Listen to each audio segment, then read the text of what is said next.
Se acentúa crisis en la Sala Constitucional al desconocer mayoría de magistrados a Wagner Vallecillo en la presidencia de esa sala por haber violado orden de precedencia. Comisionado de Derechos Humanos exhorta al Poder Judicial a reanudar sesiones de pleno y garantizar el acceso a la justicia. Capturan al exalcalde de Choloma, Leopoldo Crivelli, acusado por los delitos de violación de deberes de los funcionarios, fraude y lavado de activos relacionado con un mercado de locatarios. Extraditan a Estados Unidos a David Campbell, alias el Viejo Dan, líder de la MS-13 y acusado de delitos de narcotráfico. De 26 compromisos para que venga la Sisi, gobierno de Xiomara Castro solo ha cumplido 7 y muchos de ellos a medias, señala informe de ASJ. CNA presenta nuevo caso de corrupción en administración de expresidente Hernández ligado a la CEDIS por 160 millones de lempiras. Gobierno dice que ese hecho es apenas la punta del iceberg. Pacientes renales se toman por varias horas carretera CA5, paralizan tráfico, demandan mejoras. Ministra de Salud los acusa de ser utilizados, pero tiende puertas para el diálogo. Fiscalía de Colombia llama a juicio al expresidente Álvaro Uribe y en Haití las pandillas convierten al principal hospital en su centro de mando. Este es su noticiero TN5 Estelar con Renato Álvarez y Cristina Rodríguez. Buenas noches, Honduras. Bienvenidos a la emisión de este martes 9 de abril. La noticia del día es presentada por Claro. Este verano contrata tu plan postpago de $26.99 y recibí un smartphone más navegación y redes sociales. La crisis en la Sala Constitucional del Poder Judicial cobró nuevos ribetes este martes cuando la mayoría de magistrados de esa sala se rebelaron a una convocatoria hecha por Wagner Vallecillo, a quien la presidenta Rebeca Raquel Obando impuso, violando el orden de precedencia. El rechazo a Vallecillo ha llevado al CONADE a emitir un pronunciamiento en el cual exhorta a la presidencia de la Corte de Justicia a reanudar la sesión de pleno convocada el 7 de marzo y donde se abordó el tema de la Sala Constitucional, cuya mayoría de magistrados votó en contra de la designación de Wagner Vallecillo en la presidencia de la Sala Constitucional. La mayoría que integra la Sala Constitucional se ha rebelado a la convocatoria enviada por el magistrado Wagner Vallecillo y le piden abstenerse de llamar a sesión de sala mientras no se someta a votación del Pleno lo aprobado por mayoría en la sesión del 7 de marzo del 2024 respecto a la precedencia en las salas. Todavía no tenemos respuesta al día de hoy y esperamos pues que esa respuesta llegue en esta semana y que podamos concluir el Pleno que iniciamos el 7 de marzo. Estamos pues anuentes a retomar dicha sesión y que se le ponga ya un alto a esta problemática que se ha generado en la Sala de lo Constitucional. Ignorando la aguda crisis en la Corte Suprema de Justicia, Vallecillo convoca a sesión de sala para mañana miércoles a partir de las 9 de la mañana. Pero la mayoría le recuerda su indebida nominación por parte de la presidencia del Poder Judicial, mientras el Comisionado Nacional de los Derechos Humanos exhorta a convocar al Pleno y solucionar el orden de precedencia. El CONADE recuerda que el 5 de marzo pasado la magistrada presidenta convocó a Pleno para el 7 de marzo de 2024, sesión que fue suspendida luego que 8 magistrados votaron a favor de incorporar la discusión del orden de precedencia y, aunque han solicitado reanudar el Pleno, la magistrada presidenta aún no ha girado la convocatoria. El Comisionado Nacional de los Derechos Humanos recomienda 1. Convocar de urgencia y celebrar las sesiones del Pleno de la Corte Suprema de Justicia en la cual se aborde y solucione conforme a derecho el orden de precedencia en las salas que integran esta alta corte.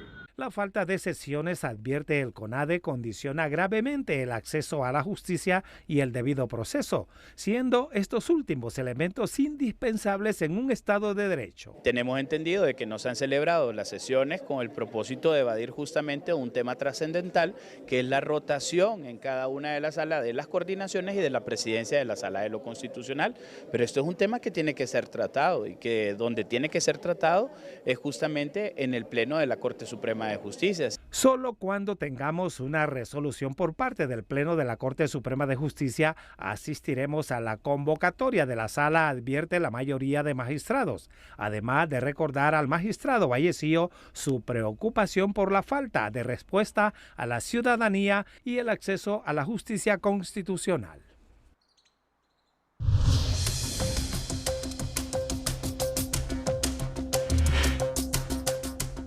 Al término de la audiencia inicial celebrada en la causa seguida contra los ciudadanos Ana Gaitán Elvir y Santos Dolores Vanegas, madre y padrastro de una menor vendida con fines sexuales en el municipio de Jutiapa, El Paraíso, el juzgado de letras penal de Danlí dictó auto de formal procesamiento para ambos imputados como cómplices necesarios de 3 delitos de violación agravada.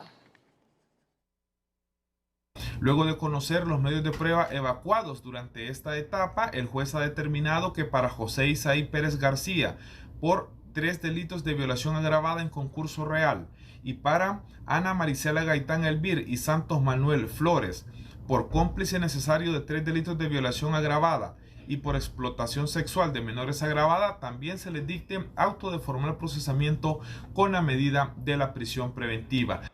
En la misma causa penal se dictó auto de formal procesamiento con prisión preventiva contra el mototaxista José Pérez García por 3 delitos de violación agravada continuada.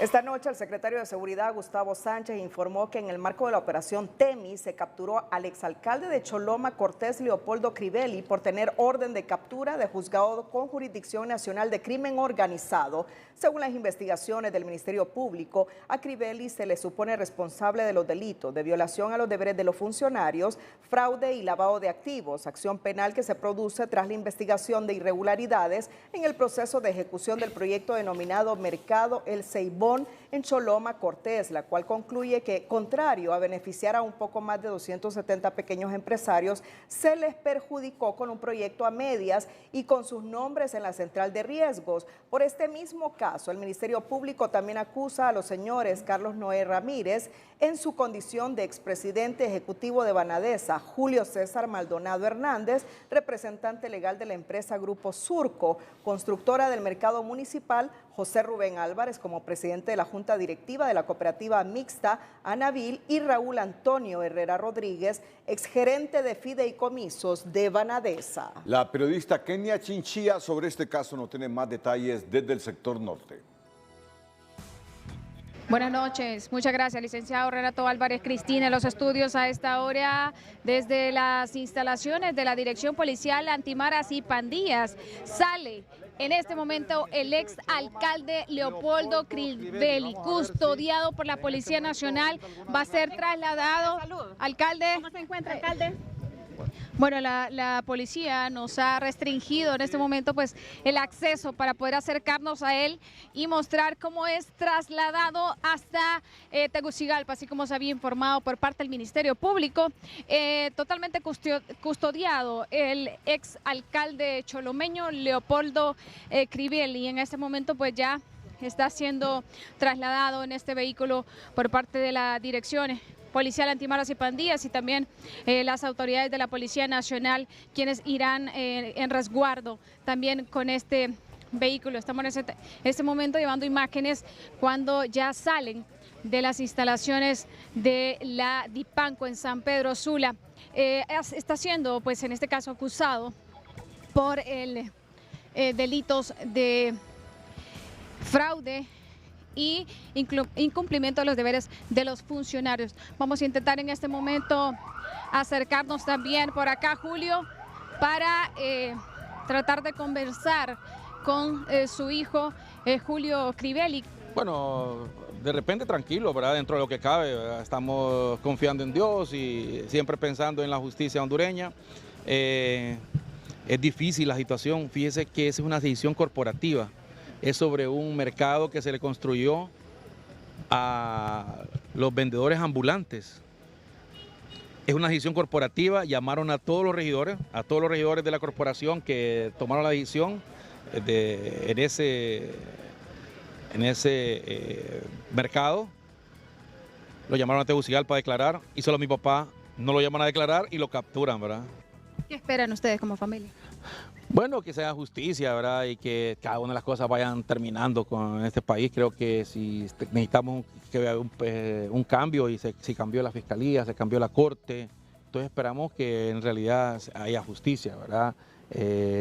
Hay que ver qué fue lo que sucedió, a qué se refiere el requerimiento, y en base a eso pues que se juzgue, no se juzgue con otras partes ni consejos políticos, ¿verdad? Ni tampoco por hacer un show político también, ¿verdad? Muchísimas gracias a Julio Crivelli, el hijo de don Leopoldo Crivelli, exalcalde de Choloma, en este momento brindando declaraciones después de que ha salido ya su padre, custodiado por la Policía Nacional desde la Dirección Policial Antimaras y Pandillas, es trasladado hacia Tegucigalpa para continuar con este proceso del que se le acusa. Este es nuestro informe. Yo retorno a los estudios principales.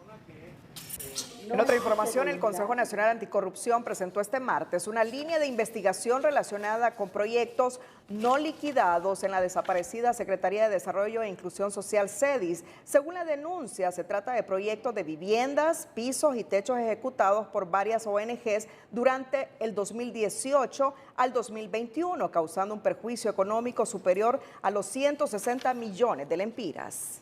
Encontramos trabajos inconclusos, errores constructivos e inconsistencias en la calidad de los materiales.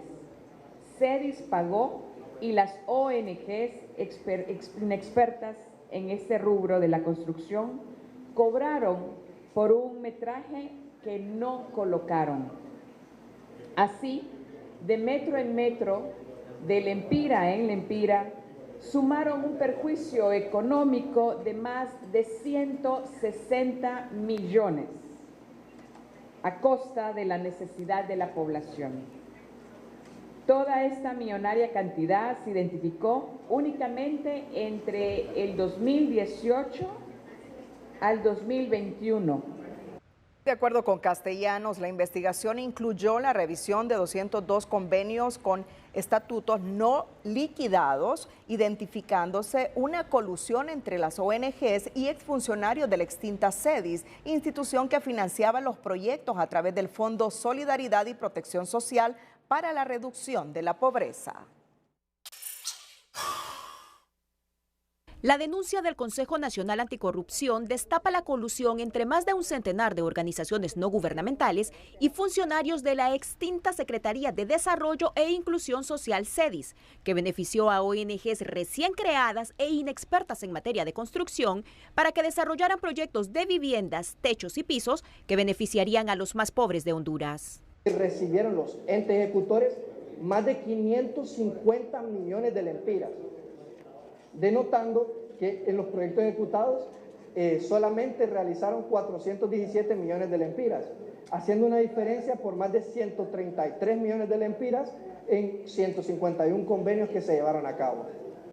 Según la investigación, algunas de las irregularidades detectadas en las obras incluían casas inconclusas, errores en la construcción, metraje inferior a la cantidad consignada y un evidente incumplimiento de los lineamientos establecidos. Para la titular del CNA, lo peor de todo es que solo se buscó beneficiar a las ONG y no al pueblo, una práctica que no descarta siga realizándose con las actuales autoridades. Un medio donde drenan los fondos fue en el gobierno anterior la utilización de organizaciones no gubernamentales, pero también podemos decir que hay una sospecha que se sigue utilizando ese mismo medio. El secretario de Desarrollo Social dice que lo denunciado este martes por el CNA solo es la punta del iceberg, pues detectaron actos de corrupción en convenios del sector discapacidad, de adultos mayores e infancia. El despilfarro del gobierno anterior es inmenso, aseguran. Hoy el CNA dijo que ellos solo investigaron 2018 al 20, pero empiezan desde 2016. O sea, de 2016 para acá, póngale la pluma, 2.500, 3.000 millones por año. ¿Cuánto no fue lo que se robó esa gente para financiar campañas de alcaldes, diputados del Partido Nacional. Pero este representante de sociedad civil cree que esas irregularidades no tienen color político, ya que tradicionalmente las autoridades nunca han priorizado en las necesidades de los más desposeídos de Honduras. La crítica era solamente una forma de hacer imagen política. Una vez en el gobierno, ya las situaciones cambian y eso es lo que hemos estado viendo últimamente en este gobierno, ¿no? Lastimosamente, quienes son los paganos siempre es el pueblo, los pobres en este caso. Cabe señalar que tras la investigación, el CNA interpuso una denuncia ante el Ministerio Público señalando a Danilo Arnaldo Alvarado Rodríguez y Elán Fernández Vázquez Ayestas, ambos exfuncionarios de la CEDIS, por los delitos de fraude y violación a los deberes de los funcionarios, así como a los representantes y directivos de varias ONGs involucradas. Gabriela Lobo, Telenoticias. Bueno, casos como el anterior son tan comunes en la historia de Honduras sin que se haya hecho justicia, que la sociedad comenzó a exigir mecanismos anticorrupción, recuerdan ustedes, 2015-2016, con aval internacional, uno de ellos la Maxi, que fracasó porque la élite política nacional conspiró contra ella por temor. Es entonces que surgió con el nuevo gobierno la idea de la Sisi, que después de 2 años no se concreta. Es así que este martes la Asociación por una Sociedad Más Justa, ASJ, abordó el tema de los mecanismos anticorrupción y en su informe señala que en 803 días el gobierno de la presidenta Castro apenas ha cumplido 7 de los 26 compromisos adquiridos para la instalación de la misión. Algunos de estos compromisos han sido a medias, pero en el registro de la representante de la ONU, los cumplimientos son menos. Apenas 3 se han ejecutado de un mínimo de 9. 15 meses después de la firma del memorando de entendimiento entre el gobierno y la ONU para la instalación de una comisión anticorrupción, los avances en el proceso son a paso lento, según un informe de la instancia de sociedad civil, ASJ. Ahora para el año 2024, en función del avance que se ha tenido, nuevamente están aplazados, se ha dicho mucho, se ha hecho poco, vemos que de esas 26 acciones hay 7, es decir, se avanzaron en 4 acciones en 13 meses, porque fue en marzo del año pasado que presentamos el primer análisis, hay pendientes 19. La representante de la ONU en Honduras, Sally Shackelford, aplaude el cumplimiento de 3 de los 9 compromisos del gobierno para la instalación de la Comisión de Lucha Anticorrupción. El vaso medio lleno es que hay un avance alrededor de esto, pero claro, estos avances son el año pasado, ahora estamos ya en abril. ¿Dónde están los avances de este año? Hay una deuda seguramente, pero en general, independientemente solo del mecanismo internacional, independiente neutral, hay una deuda con la agenda legislativa anticorrupción. Entonces, primer punto es que hay alrededor de 9 que son imprescindibles para la llegada de un posible mecanismo internacional. Y de esta, la cosa positiva es que hay ya avance en 3, que son la ley que se aprobaron el año pasado. Según la SJ, está pendiente la derogación del decreto de la amnistía política, la inmunidad parlamentaria, reformas para enjuiciar altos funcionarios, además de considerar que con la derogatoria del denominado pacto de impunidad, siempre se dejó una ventana abierta para que los diputados puedan obtener subsidios. Derogaron la ley del fondo departamental, pero todavía hay un artículo en la Constitución, todavía hay un artículo en la ley orgánica del Poder Legislativo que lo facultan para que puedan seguir sustrayendo fondos y administrando fondos los diputados desde el Congreso Nacional de la República a través de las famosas subvenciones. Con este panorama, la sociedad civil ve cuesta arriba la instalación de la CICIG en el país. Esperamos que ella continúe impulsando eso con sus funcionarios para que pueda haber una misión, un mecanismo contra la corrupción y la impunidad. Sin embargo, no podemos dejar de decir que han pasado 803 días, que al gobierno solo le quedan 600 días y que en septiembre van a campaña política. Bueno, ya están en campaña política y tristemente la cultura del país dice que todo se paraliza. En el Ejecutivo se muestran optimistas para cumplir con la promesa de campaña, pero llaman a los diputados de las diferentes bancadas que apoyen las iniciativas relacionadas con la Comisión de Lucha Anticorrupción. Sin el concurso del Soberano Congreso Nacional, difícilmente se logrará la instalación de la Sisi. Le hacemos un llamado sobre todo a las fuerzas de oposición a que acompañen.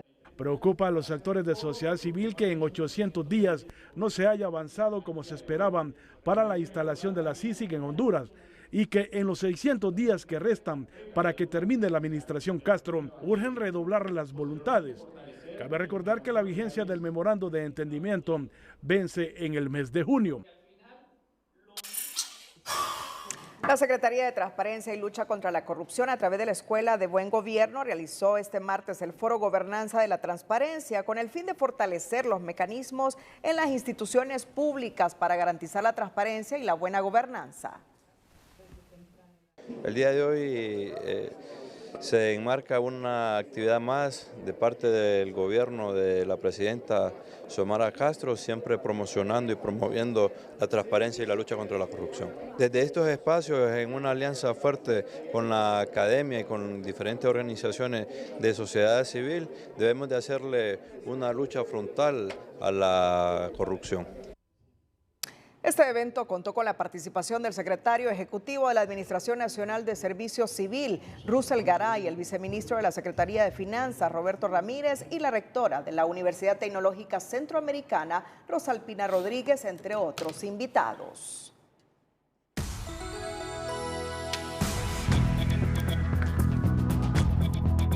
Atentos porque después de la pausa comercial tendremos más detalles de la muerte del periodista deportivo Walter Urbina. Él ha muerto privado de su libertad y fue acusado, recuerdan ustedes, por el asesinato de otro periodista deportivo, Aristides Soto. En este momento el comandante de la Policía Militar del Orden Público, el coronel Ramiro Muñoz, está confirmando a Telenoticias, a TN5 Estelar, la muerte de Walter Urbina. ¿Por qué? Tendrán los detalles más adelante aquí en el Noticiero Líder.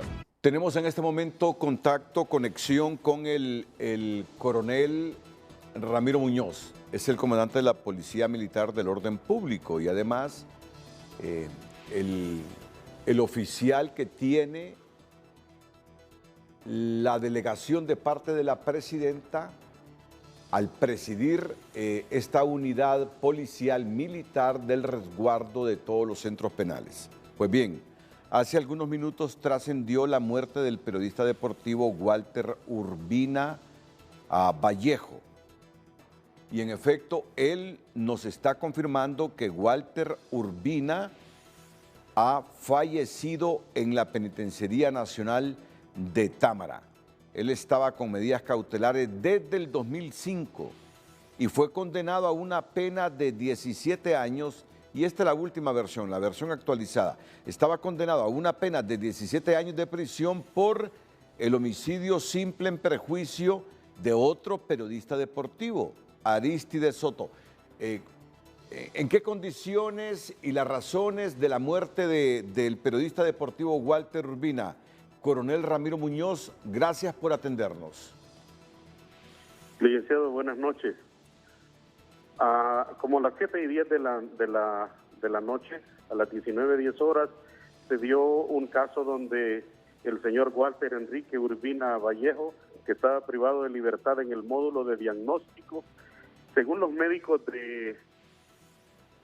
del centro penal, mencionaron que había sufrido un infarto agudo al miocardio. Inmediatamente fue trasladado por las ambulancias al Hospital Escuela, donde a las 8:10 de la noche, a las 20:10 falleció en el Hospital Escuela. Él ya tenía 9 años de estar privado de su libertad y estaba en el módulo de diagnóstico, por lo que usted ya mencionó, de delito cometido contra el periodista deportivo. Sí, él fue condenado a 17 años. ¿Recuerda usted este caso? Sí, lo recuerdo. Sí lo recuerdo. Fue en San Pedro Sula y fue el caso donde murió el periodista deportivo Aristides Soto. Sí. Urbina fue condenado a una pena de 17 años de prisión por el homicidio simple en perjuicio del comentarista deportivo Arístides Soto.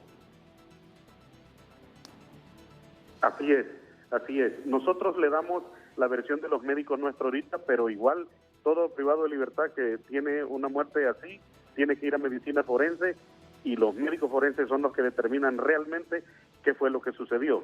Pero hasta ahorita lo que los médicos mencionaron fue lo del ataque el infarto agudo al miocardio. Sí, sí.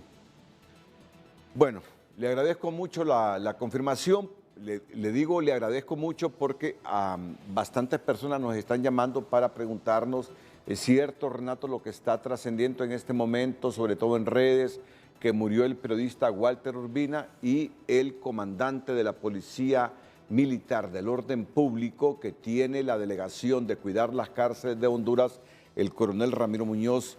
No se está confirmando la muerte de este joven. Yo digo joven porque en su momento tanto Walter Urbina como Arístides Soto, allá por el 2000-2001, eran personajes de la comunicación deportiva con un gran auge en Honduras y surgieron aquí en Televicentro. Aquí surgieron ambos profesionalmente. Y por eso ha llamado la atención hoy de la gente cuando ha trascendido la muerte de Walter Urbina, información que nos la está confirmando el coronel Ramiro Muñoz. Muchas gracias, coronel. En otra información, luego que los pacientes renales tomaran por varias horas la carretera CA5 en protestas por garantías para mejorar su acceso a la salud y tratamiento de diálisis, la misma fue despejada con la intermediación de la policía y la promesa de la titular de salud de reunirse esta semana con ellos. Cientos de pacientes renales mostraron la cara del drama en una toma de varias horas en la carretera CA5, zona del Durazno, para llamar la atención de la Secretaría de Salud y exigir que se mantenga vigente la atención que reciben por parte de la empresa Diálisis de Honduras. Pueden abrir 5, 10, 15, 25, 100 centros de diálisis aquí a nivel nacional. Hay más de 4.200 pacientes a nivel nacional. Pero si nosotros no nos sentimos seguros, ¿dónde vamos a recibir tratamiento? Las personas van a morir. Fueron largas horas de angustia bajo el sol y en un ambiente tenso. Sin embargo, a pesar de los desmayos y la falta de medicamentos, los pacientes resistieron ante la mirada de usuarios del eje carretero que esperaban se abriera un espacio para circular por la vía. Yo llevo ahorita 10 años de estar ahí. De gusto que los paguen para allá por Guyapa, hay unos que no tenemos piso para el bus. El calor jugó contra los enfermos renales. Más de uno fue retirado de la toma por sus parientes y compañeros. Los demás resistían hasta que, entrada la tarde, la Secretaría de Salud cedió al diálogo. Es un tema repetitivo de la asociación, una asociación de pacientes renales que se ha tomado la vía pública, la CA5 a la altura del Durazno, reclamando 3 situaciones que de verdad las tienen resueltas. Según la ministra Paredes, los reclamos de los pacientes renales los tienen resueltos y advierte que la Asociación de Pacientes Sin Fundamento promueve acciones que implican la exposición de los pacientes a condiciones extremas. Yo puedo demostrarles que esta secretaría les ha llamado no 1, ni 2, ni 3. Les hemos puesto el contrato para que lo firmen igual que lo firmó la otra empresa. Y se amparan en que no lo pueden firmar porque están con demandas legales, porque nos han puesto amparos, reparos, denuncias, todas sin valor y efecto han sido dejadas por las autoridades y a pesar de ello no firman. Sin embargo, se les ha pagado. Es contradictorio, según la ministra de Salud, que los pacientes renales cuestionen a una empresa a la que no conoce y pregunta a qué juegan si pueden seguir atendiéndose con la empresa que los atiende actualmente. El doctor Carlos Umaña es un beligerante diputado del Partido Salvador de Honduras. En este momento estamos en conexión con el doctor Carlos Umaña, con el diputado Carlos Umaña. Es decir, más allá de esta reacción de los pacientes renales que uno los entiende, doctor, porque están entre la vida y la muerte. ¿Cuál es el problema ya casi histórico?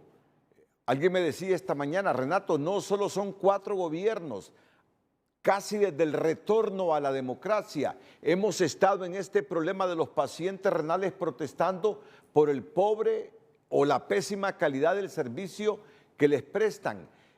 ¿Cuál es el fondo de esto que hoy ha tenido un desenlace de tomarse una carretera tan importante como es la CA5, empobreciendo más a Honduras? Porque siempre que hay tomas en esa carretera, el país se empobrece más, sin que no dejemos de desconocer la realidad de esta gente, de los pacientes renales que desde hace tiempo están exigiendo una mejor calidad en el servicio que se les presta y que es financiado por el Estado de Honduras. Doctor, por favor, su valoración. Buenas noches, licenciado Renato. Triste por esta situación y le voy a contestar, y aunque el pueblo hondureño se vaya para atrás, van a ser 4.000 millones de lempiras entre 3 y 4 años la bicoca de dinero que se le van a pagar a las potenciales empresas de diálisis que brinden los servicios en Honduras. Aquí hay un juego de intereses económicos que ha venido siendo desde hace más de 20 años, donde políticos de turno coludidos nunca dejaron que el Estado de Honduras adquiriera estos servicios, siempre tercerizando, y hoy se ha vuelto una danza de millones. Tenemos 5.000 pacientes renales y al alza por la diabetes y la hipertensión, y en los próximos 3, 4 años la inversión serán 4.000 millones de lempiras, licenciado. Doctor, ¿y lo de hoy por qué ocurrió? Francamente, ¿por qué salieron a las calles o se tomaron esta arteria tan importante para Honduras los pacientes renales? Que uno no desconoce su aflicción. Porque simple y sencillamente están siendo asusados para usarlos de escudo humano. La verdad es que la empresa que perdió la licitación de Tegucigalpa y el Catarino intrahospitalariamente se rehúsa a dejar parte de la ganancia. Solo el año anterior fueron 942 millones y este año van a ser 1.200. De esa pérdida que representa el 20-25% de sus ingresos, prácticamente no quieren y han utilizado a los pacientes para ponerlos de escudo humano, aduciendo y malinformando que los servicios que brinda la otra empresa no son correctos. Hoy la ministra lo ha dejado entender, que todo lo que ha hecho la Secretaría de Salud para romper el monopolio de estas empresas ha sido de manera correcta, y mire, y más allá de esto, lo que ellos quieren es torpedear la licitación que viene en el futuro, que ya han invitado más de 8 empresas y sienten que van a perder todavía más territorio. Entonces, esto es simplemente un interés comercial, usan de escudo a los pacientes están mal informados y simple y sencillamente esa es la realidad. ¿Usted cree que es preferible que el Estado se haga cargo de esto, doctor? Es preferible, pero no es tan fácil. Sí. Porque se requiere mucho dinero en inversión física de obras y tecnología. Creo que el sistema de diálisis podremos tenerlo como gobierno en un lapso de unos 3 a 5 años. Mientras tanto, se seguirá tercerizando, y mientras tanto, si no ponen las condiciones transparentes y si no se hacen las licitaciones en una manera pública, pero con verdaderos veedores, porque este es un problema que va a consumir más de 5.000 millones de lempiras por año. Entonces, en el futuro, lo hemos visto así, por el avance de la insuficiencia renal, vamos a seguir en lo mismo. Entonces, mientras el Estado hace las inversiones pertinentes, que lo debe ir haciendo poco a poco, seguiremos tercerizando esto. Entonces, el pastel, hay alguien que quiere agarrarlo definitivamente. Sí, muchas gracias, doctor. El doctor Carlos Umaña, este miércoles en Frente a Frente con un distinguido grupo de panelistas analizando esta temática, sin desconocer el sufrimiento de los pacientes renales. No los puede desconocer uno, porque cualquiera de nosotros mañana podría estar en el lugar de ellos exigiendo al Estado un mejor servicio para tratarnos esta enfermedad, pero hoy hay que reconocerlo, con la toma de esta arteria, la más importante de Honduras, la CA5, hoy el país se empobreció más. Hoy el país se hizo más pobre. A las 5 de la tarde, cuando ya estaba todo despejado, cuando terminó la toma de la CA5, el ingreso a Tegucigalpa parecía como un día de Semana Santa. Es decir, quizá las 2/3 partes de todos los hondureños que pensaban hoy ingresar a Tegucigalpa, cuando se dieron cuenta de esa toma y de la magnitud de la misma, renunciaron a ingresar a Tegucigalpa para hacer cualquier tipo de actividades. Hoy entre las 4:30, cuando se despejó la carretera, parecía un miércoles, un jueves santo, el anillo periférico, el Boulevard Fuerzas Armadas. Hoy el país se empobreció más. No estamos contra la exigencia de los 5,000 pacientes renales de ser atendidos de una forma mejor. Lo que nos preocupa es si ahora se tomará como referencia para que nuestra población adquiera lo que exige porque el Estado incumple, tomarse esa vía pública que es la más importante. Hoy mucha gente con necesidad de viajar al extranjero dejó de viajar. Hoy mucha gente que necesitaba hacer trámites administrativos, trámites de la administración pública, dejó de hacerlos. Hoy mucha gente que tenía negocios importantes dejó de hacerlo. Hoy mucha gente que se iba a tratar en los hospitales públicos y privados dejó de hacerlo porque estaba bloqueada esa carretera. El país necesita urgentemente gerentes para resolver sus problemas. Necesita institucionalidad para solventarle antes de que la gente explote sus problemas. Así, de esa manera será enfocado mañana el análisis en Frente a Frente. Este miércoles los invito, ahí estará Carlos Umaña desnudándonos qué hay en el fondo de esta problemática de décadas de los pacientes renales en Honduras. Este martes las autoridades del Hospital San Felipe aceptaron que tienen problemas, pero que están remediando las cosas. Niegan que estén agonizando y en el área de oftalmología sostienen que tienen una sobrecarga de pacientes y deben priorizar las cirugías. La salud en ese centro asistencial aseguran que se está refundando. Las actuales autoridades del Hospital San Felipe reconocen que encontraron el histórico centro hospitalario con algunas carencias, pero que están en los procesos para revertir esa realidad. Se asumió el reto y se comenzó a instalar procesos.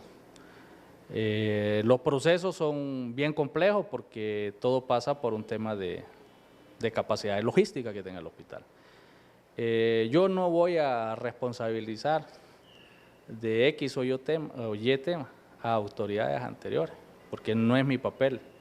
Mi papel es resolver las situaciones tanto a corto, mediano y largo plazo. Cabe recordar que el sindicato de la institución denunció el viernes anterior que la actualidad del Hospital San Felipe es similar a la de un paciente en cuidados intensivos y señalar como responsables a las autoridades de los últimos 2 años. Este lunes el personal de radiología del hospital aseguró que la mayoría de problemas de esa área poco a poco se superan. El problema de tomografía no es algo reciente. Con los ultrasonidos sí tenemos un retraso, ahorita somos 3 especialistas, pero se le da prioridad obviamente a los pacientes oncológicos o los pacientes que se encuentran en muy mal estado general. Con las radiografías no es cierto, estamos trabajando bien. Tuvimos un problema 3 días por falta de una impresora, pero siempre se le brindó opción a los pacientes. Los pacientes del área de oftalmología se quejaron que las citas para cirugías son tardías y que muchas veces son remitidos a clínicas privadas. Pero este lunes la jefe del departamento aclaró que la sala funciona con la totalidad de los quirófanos y que a la institución diariamente asisten cerca de 400 pacientes de todo el país, por lo que deben priorizar las atenciones y cirugías. Nosotros cubrimos las emergencias de adultos en compañía con el materno infantil también que cubre las emergencias de niños y también priorizamos el tipo de cirugías. Generalmente la población diabética es bastante, ¿verdad? Entonces ellos necesitan mucho láser, que tenemos un láser nuevo, que es el láser más nuevo a nivel nacional. Y también los pacientes con desprendimientos de retina, con retinopatía diabética, todos ellos van a priorizar. Según las autoridades del centro asistencial, el desafío no es fácil, pero que en cada una de las áreas donde encontraron problemas ya destinaron los recursos para solventarlos, pero depende de la agilidad que mandan los procesos estipulados en la ley. El rector de la Universidad Nacional Autónoma de Honduras, Odir Fernández, confirmó al menos 10 despidos de docentes por incumplimiento de sus funciones, además de personal administrativo vinculados a casos por acoso. No quisiera yo centrarme en nombres y especificidades porque son una gran cantidad de personas. También hemos separado personal administrativo vinculado a temas de acoso. Si hay algo que yo no voy a permitir dentro de la universidad, son temas respecto al acoso y al incumplimiento. Precisamente lanzamos una circular para todas las personas diciéndoles de que si trabajan en otro lugar, finalmente solicitan los permisos, las licencias. De hecho, hemos identificado más de 700 personas que tienen una contradicción o un conflicto de horarios porque trabajan en otro lado dentro de la universidad. Vamos a aplicar la normativa a todo tipo de personas. Aunque Odir Fernández no mencionó nombres, trascendió que entre los catedráticos despedidos están el diputado de Libre, Ramón Barrios, y la subsecretaria de Seguridad, Yulisa Villanueva, por no cumplir su labor docente ante sus pronunciadas ausencias. No obstante, el diputado Barrios dijo que él goza de permiso de la UNA y no ha sido despedido. Nuestro emprendedor va para una familia que está triunfando con la gastronomía hondureña en la ciudad de Charlottesville, en Virginia, Estados Unidos, con el negocio denominado El Ciruelo, que comenzó en un carro repartidor y ahora tiene su propio local donde emplean mano de obra catracha. Así nos lo cuenta Alex Ordóñez. El emprendedor de hoy es presentado por Ficosa, comprometidos con el crecimiento de todos los sectores de la sociedad. Ficosa, cuando llegas lejos, todos llegamos lejos. En Virginia, Estados Unidos, la familia Ramos son unos emprendedores hondureños que han logrado conquistar el paladar de los estadounidenses con su restaurante El Ciruelo. Ubicado en el corazón de Virginia, esta familia ha sabido fusionar la autenticidad de la cocina hondureña con la demanda del mercado local, ofreciendo platillos tradicionales como el famoso pollo chuco, tacos y las deliciosas baleadas. Tenía la idea siempre de poner un camión de comida.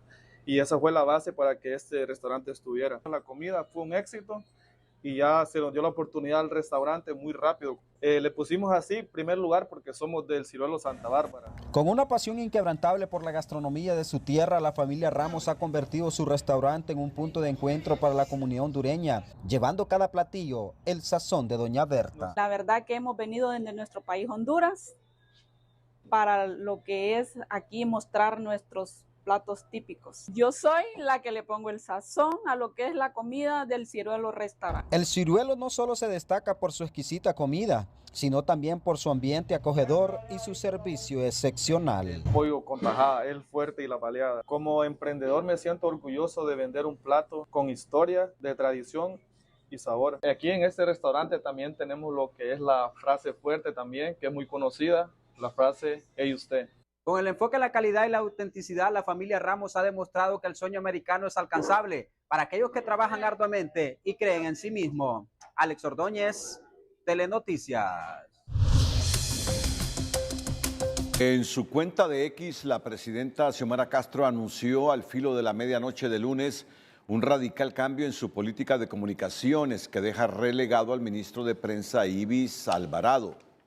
El mensaje presidencial fue el siguiente: la Secretaría de Planificación Estratégica será responsable de coordinar la información de acciones, programas y proyectos de inversión de mi gobierno.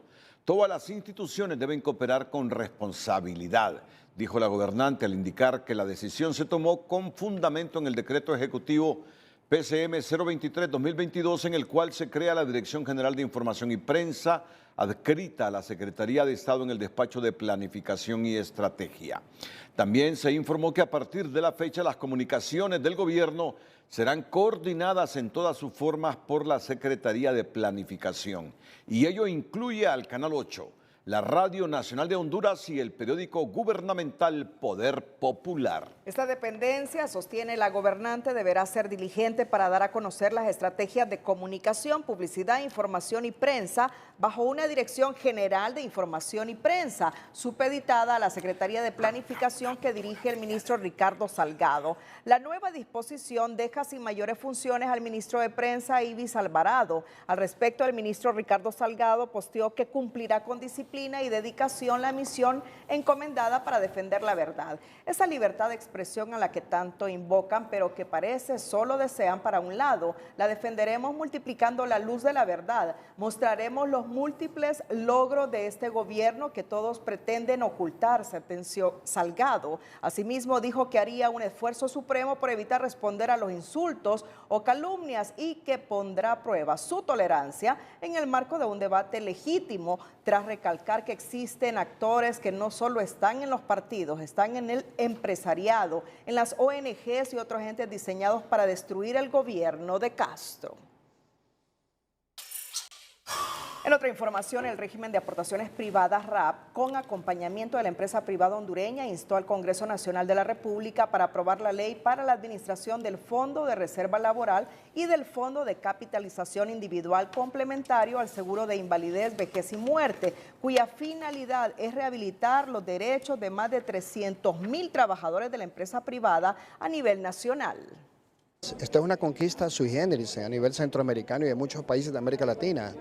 Han dejado de percibir 6.000 millones en sus cuentas individuales, particulares, más 500 millones en excedentes en rendimientos que debiesen ser propiedad de los trabajadores, que regresaron a la empresa. Esto se afectó, es un perjuicio fuertísimo al interés de los trabajadores.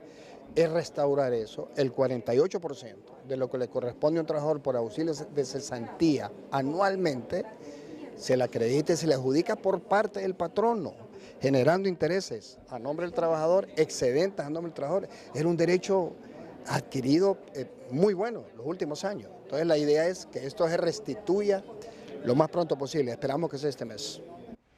El RAP administra de forma efectiva los recursos captados en los fondos de pensiones y cesantías que fueron creados a través de la Ley Marco del Sistema de Protección Social, derogada el 5 de abril del 2022 en su compromiso de brindarle beneficios y servicios financieros a sus afiliados. Yo sí creo, y le voy a decir sinceramente, de que es un crimen no aprobar esta reforma a la ley de cesantía, porque es un daño directo a 350,000 personas, más todas las personas que ya se han jubilado y que de alguna u otra manera requieren fondos del RAP. Eventualmente van a tener excedentes que ellos van a disfrutar de ese dinero. Este proyecto de ley se encuentra hace más de 2 años en la presidencia del Congreso Nacional para someterle a discusión y aprobación por los diputados, pero aún no ha sido considerado en la agenda legislativa. Ni las altas temperaturas en el Valle de Sula detuvo a centenares de personas, la mayoría jóvenes, que buscan una oportunidad de trabajo en San Pedro Sula, situación que debería representar un mayor interés por parte del gobierno para promover una férrea alianza con el sector privado para evitar la migración en busca de mejores oportunidades, opinan los sanpedranos. Más de 1,000 personas formaron una interminable fila con la esperanza de encontrar trabajo en una feria gestionada por la Municipalidad de San Pedro Sula y varias empresas, madres de familia con sus hijos en brazos, abuelas acompañando a sus nietos, son parte de esta triste realidad que vive Honduras. Me dice la abuela, acompáñeme, voy a buscar un empleo, dele, vamos, le digo yo, y me encanta estar aquí para apoyarlo. Y ojalá primero Dios que pueda encontrar. A veces el salario de una sola persona para una familia es bien difícil poder pues suplir todas las necesidades que hay, porque la canasta básica está muy cara.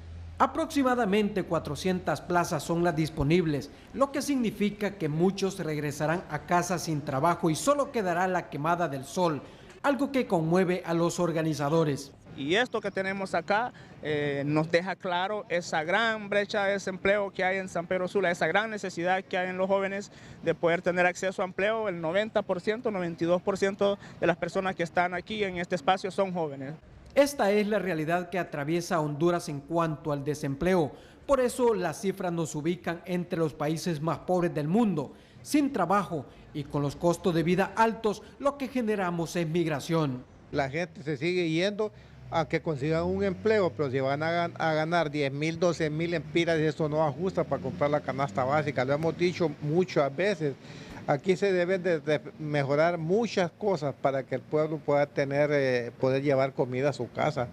Este empresario lamenta que desde el gobierno no se busque solución al desempleo e inmigración y propone un gran diálogo nacional para evitar el colapso total del país. Hay un total rompimiento entre la empresa privada y el gobierno de la República, que se ha convertido prácticamente en un acosador, en un enemigo, no quiere dialogar con el COEP, están empecinados en poner leyes que perjudiquen.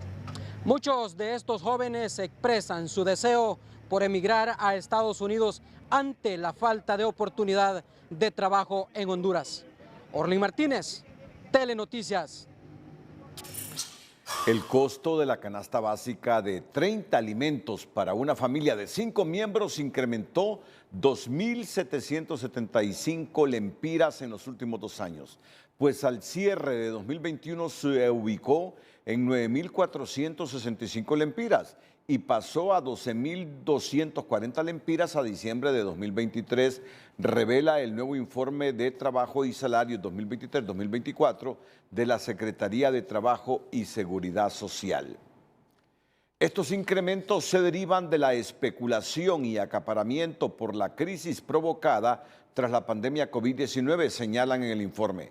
También detallan que el ingreso promedio de cada hondureño es de apenas 8.041 lempiras y 16.082 por hogar, donde trabajan 2 de sus miembros. Las cifras oficiales indican que la mayor parte de la población no logra costear la canasta básica con el ingreso que percibe. El cierre del mercado del camarón hondureño a suelo mexicano lleva ya casi 3 meses y no se vislumbra una solución al corto plazo. Y de momento el gobierno descarta llevar el caso ante la Organización Mundial del Comercio como acción paralela a las pláticas que tiene con el gobierno azteca. Los camaroneros siguen sin poder colocar su producto en el mercado chino como se prometió, al margen del TLC que negocian, y prefieren pagar un arancel más caro pero más efectivo en su venta de camarón a Taiwán, nación con la que Honduras rompió relaciones diplomáticas por primar las de China continental. Economía Hoy es presentada por Banco de Occidente. Tenemos 73 años fieles a nuestra esencia. Apoyando al pequeño de hoy, hacemos el grande del mañana.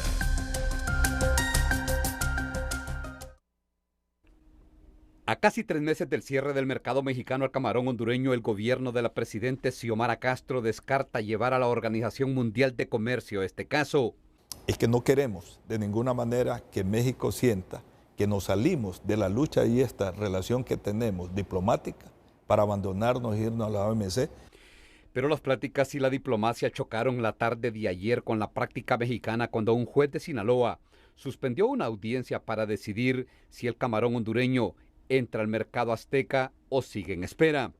Pero aquí cuenta y pesa la larga espera de una demanda en la Organización Mundial de Comercio, pues los productores de camarón de la zona sur del país piden y exigen una respuesta para ayer. Sin embargo, no falta quienes piensen que la negativa de llevar este caso a la Organización Mundial de Comercio tiene más contenido ideológico que comercial, pues el gobierno del Libre prefiere sacrificar a la industria local del camarón que incomodar al amigo y camarada, dicen Andrés Manuel López Obrador. Sí, podrían irse, pero ahí es donde prevalece la cuestión ideológica, porque ellos lo tomarían esto como una confrontación con el presidente de México, y lo que menos quieren es tener una confrontación con el presidente de México, pero es un icono para ellos López Obrador, ¿verdad? Mientras se disipa la posibilidad de llevar a México a la OMC por su unilateral y arbitraria medida de cerrar las fronteras al camarón hondureño, muchos se preguntan qué pasó con la promesa oficial de abrir de par en par el mercado de la China continental para estos productos al tenor de un tratado de libre comercio. Hemos avanzado con China hacia lo que hemos denominado un acuerdo de cosecha temprana que va a permitir exportar camarón al mercado chino sin pagar arancel, sin tener que esperar la entrada en vigencia del TLC que estamos negociando. Todavía con China no hemos logrado, aún teniendo acercamientos con varios compradores de la República de China Popular, no hemos logrado concertar una negociación. Los precios que ellos ofertan son bastante bajos comparados con Taiwán y no nos permiten pues cerrar una negociación. Internamente los empresarios del camarón insisten que les resulta más rentable llevar su producto a Taiwán pagando el arancel que entrar libre de gravámenes a la China continental, donde les quieren comprar el camarón a precio de gallo muerto, afirman.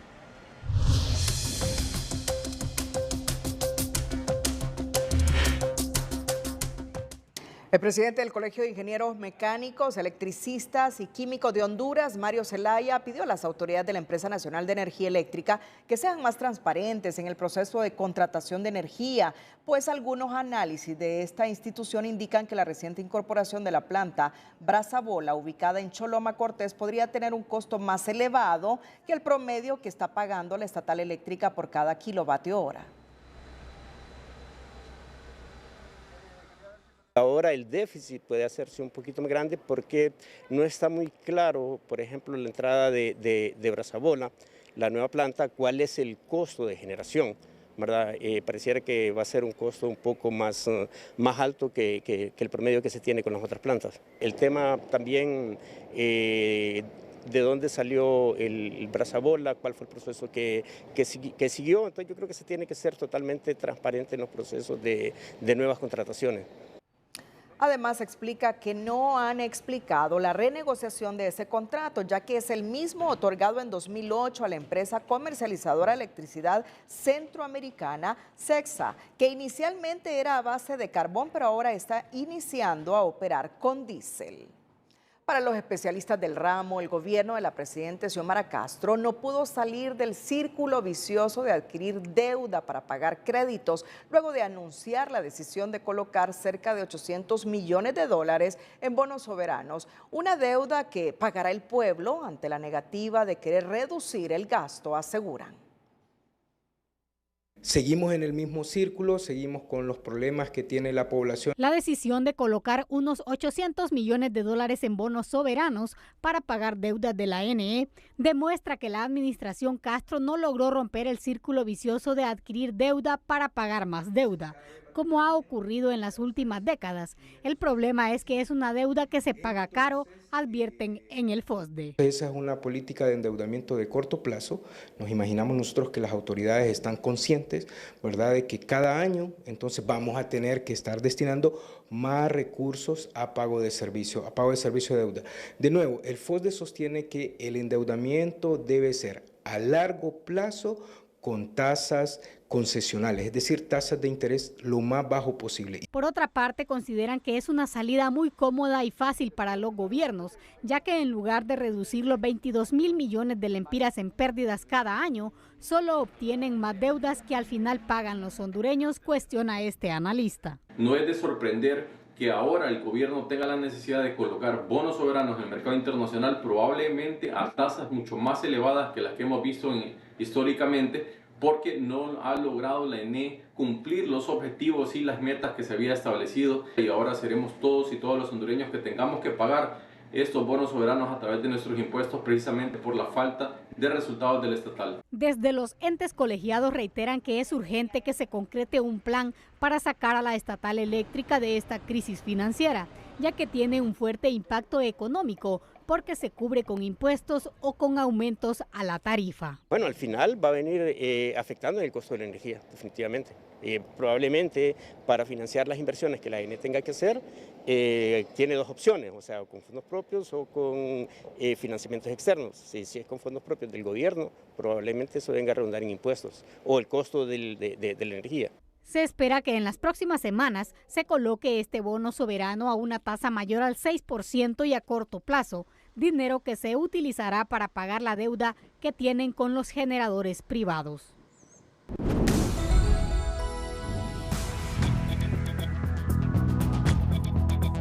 Antes del avance, informamos que elementos de la Agencia Técnica de Investigación Criminal han capturado en San Pedro Sula a Jorge Arturo Rosales Paguada, auditor interno de la Empresa Nacional Portuaria, contra quien la Fiscalía Especial contra el Combate a la Corrupción Pública acusó por el delito de anticipación prolongada y abandono de funciones públicas en perjuicio de la administración pública.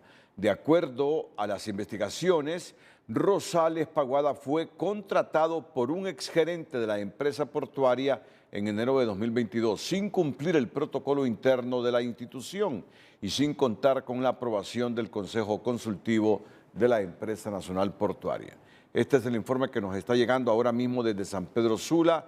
Elementos de la ATIC capturan a Jorge Arturo Rosales Paguada, auditor interno de la Empresa Nacional Portuaria, contra quien la Fiscalía Especial contra el Combate a la Corrupción Pública acusó por el delito de anticipación prolongada y abandono de funciones públicas en perjuicio de la Administración Pública Nacional. En Educación Financiera te invitamos a incursionar en el mundo del buen hábito para ahorrar tomando en consideración estos pasos.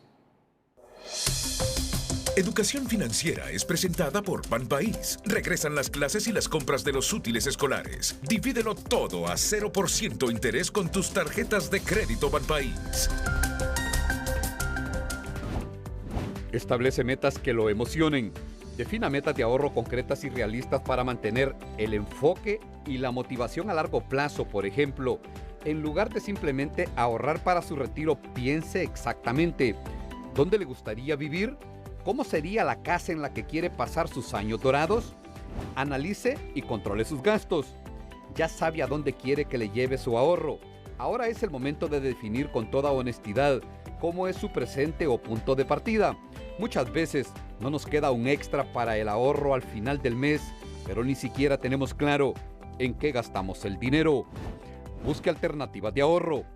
Guardar los billetes debajo del colchón no es la mejor idea, especialmente cuando existen instrumentos de ahorro que le ofrecen rendimiento anual por su dinero. Investigue diferentes opciones como los certificados de depósito. El Estado de Honduras oficializó este martes la extradición del hondureño David Elías Campbell Licona, solicitado por la Corte del Distrito Sur de Nueva York. Funcionarios de la Policía Nacional completaron la entrega del viejo Dan a funcionarios del gobierno de Estados Unidos en la base aérea Enrique Soto Cano, zona de Palmerola en Comayagua. Campbell Licona, cabecilla de la Mara Salvatrucha, será juzgado por los delitos relacionados al lavado de activos y conspiración para importar drogas, tráfico de drogas y posesión de armas de guerra. O sea que el viejo Dan fue extraditado hoy. Hoy fue extraditado. El viejo Dan ha sido extraditado a raíz de la solicitud de la Corte del Distrito Sur de Nueva York. Un juez en materia de criminalidad organizada y corrupción dictó auto de formal procesamiento y prisión preventiva para el comisario de policía retirado Constantino Zavala, con proceso judicial por el delito de lavado de activos agravado en perjuicio del Estado de Honduras derivado del tráfico de drogas. Según la investigación, el acusado obtuvo un incremento en su capital no compatible con los ingresos que percibió entre los años 2008 al 2018, con movimientos de 11.2 millones de lempiras, monto en el que se incluyen unos $4.500. Zavala cumplirá la prisión preventiva en el Centro Penal de Támara, Francisco Morazán.